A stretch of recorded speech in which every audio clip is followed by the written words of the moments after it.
All right, ready to dive into Confucius. Pass the fortune cookies into the real deal. We're using the Philosophy Terms website as our guide. Should be fun. It's amazing how much his ideas still matter, even today. Yeah, right. But first, we need a little time travel Yeah. back to 5th, 6th century BC China. Oh, wow. Think warring states, period, total chaos. The Zir dynasty's falling apart. Hmm. Not exactly peaceful times for philosophy, huh? But that's what makes Confucius so interesting. Yeah. See, Chinese thought isn't like Western stuff. It's less about the person, more about the ideas. So not a lot of juicy gossip about Confucius the man. Not really. More like putting together a philosophical puzzle. Okay, so what puzzle pieces do we have? What do we know about him? We know he was a teacher, traveling all over this crazy time, trying to figure out, how do we get back to harmony? How do we fix this mess? Sounds like he wanted to, like, reboot society. Yeah. And he thought the key was something called li. Li, okay, break that down for me. It's usually translated as virtue or ritual propriety, but it's got this three-part thing going on. It's aesthetic, moral, and social, all at once. So to have lie, your actions got to be beautiful. Right. They got to match your conscience, and they got to make society better. Wow, it's not just be good, it's like, Okay. how do your actions affect everyone else? Exactly. Like we're all in this cosmic dance together, I like that. So where does filial piety fit in? That's big in Confucianism, It's right? huge. But isn't that like just blind obedience to your parents? Doesn't that clash with being moral? That's a common misunderstanding. It's more about give and take. Huh. Children got to respect their parents, sure, but Mm. parents got to guide and protect their kids, too. It's about duty on both sides. So it's a two-way street. Absolutely. There's even this quote from the book of Filial Piety. Yeah. It says, if a father's got a son who stands up to him when he's wrong, the father's less likely to screw up big time.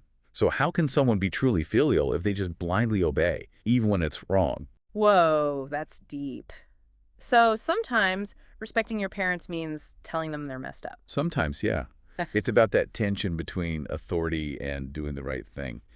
Tricky stuff. For sure. And everyone handles that differently. Yeah, Confucius knew that. Yeah. He had these categories for people based on how moral they were. Okay, give me the rundown. So you got the Sharon, that's the small man. I'm guessing that's not the good guy? Not exactly. They're all about themselves, what they can get, not so much about principles. Makes sense. Then you got the Junzi, the great man. They try to live virtuously, do what's right. Okay, that's better. But isn't there something to be said for looking out for number one? Sure, but it's about finding the balance. Yeah. The Junzi gets that real happiness comes from matching your goals with what's good for everyone. That's a tough one. Always putting others first. It's an ideal. Yeah. Confucius knew most people are somewhere in between, trying to improve. Then there's the Sheng, the sage. It's like perfect morality, Yeah. rare stuff. So we're all on this journey from small to great, huh? I kind of like that. Makes me wonder. Where does all this fit in the grand scheme of things? Is this like religion, philosophy, something in between?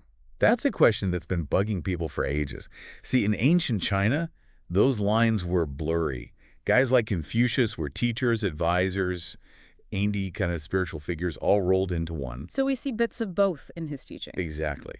Makes you think, what did he believe about God, the afterlife? We'll get there. But hold on, you mentioned Confucian temples earlier. People still, worship him. Yeah, they're all over China and other parts of East Asia.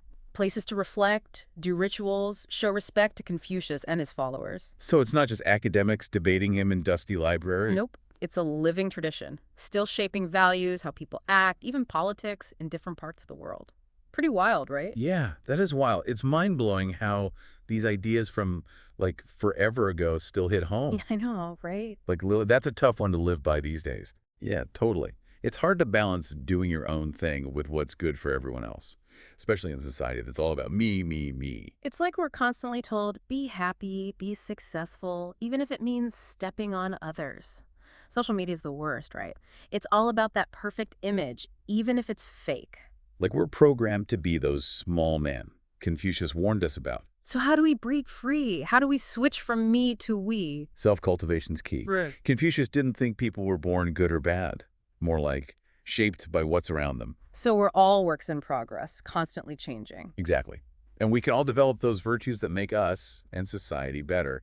First step's recognizing those small man moments, when you're being selfish, greedy. Okay, so self-awareness. Then what? How do we actually get better? By making good choices every day. How Yeah. you treat your family, people at work, even strangers. Are you paying attention? Are you being kind? Even when it sucks. So it's not about, like, being a superhero. It's the small stuff that adds up. Exactly. Every little interaction's a chance to practice being good.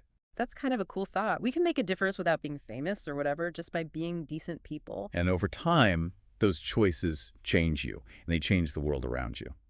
I like how Confucianism links personal growth with how society works.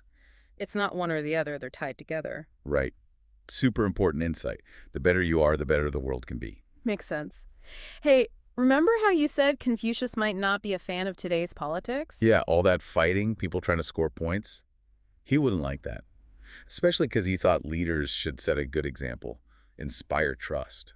It feels like so much of politics is just ego trips and power grabs. No one's actually talking to each other. And Confucius was all about language, how powerful it is. Yeah. He said, we got to use words carefully, honestly, matching what we say with what we do. He called it rectification of names. So he'd have a field day with how politicians talk now, all that spin and stuff. Totally. All the lies, the exaggerations, trying to get people riled up, he'd see that as creating the very chaos he spent his life fighting against. Like, we forgot words can build bridges, not just walls.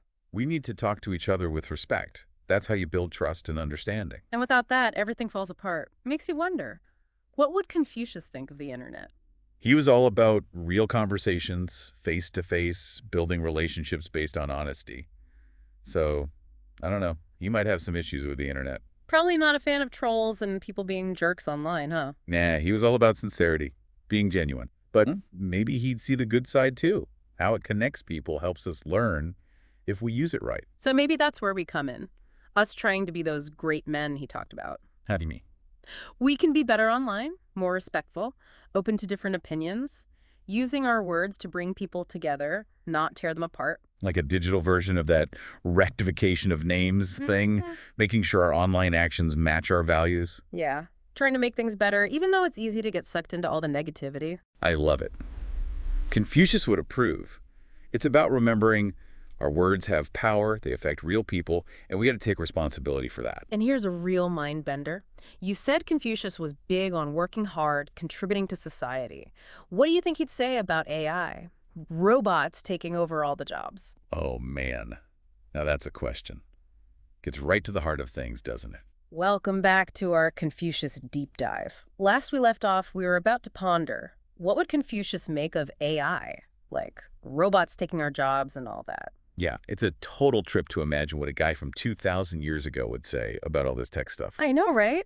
It's moving so fast. Chatbots writing poetry, cars driving themselves. It's like the future's here already. It really is. And it brings up all these ethical questions, too. Like, what does it all mean? That's what's so cool about using a Confucian lens. You know, it's not just about the gadgets, it's about us. What does this text say about our values? Totally. And I bet Confucius, with all his focus on relationships, on harmony, he'd be worried about AI messing that up. So it's not just about losing jobs to robots, though that's scary enough. It's deeper. Remember, Confucius' thought work wasn't just about money. It was about purpose, being part of something bigger. So if robots do everything, do we just become useless like couch potatoes with no goals? It's a risk, for Yeah. sure. But I think Confucius would say, find new ways to be creative, to be good, to help out, even if the old ways of working are gone. So like life has to evolve too. We got to figure out how our actions, even with all this AI, still make society better. Exactly. Finding that balance between using the tech and not losing what makes us human. But how do we make sure AI helps us, not replaces us? How do we stop it from, like, taking over? Tough question. And Confucius would probably say it depends on what's in your heart.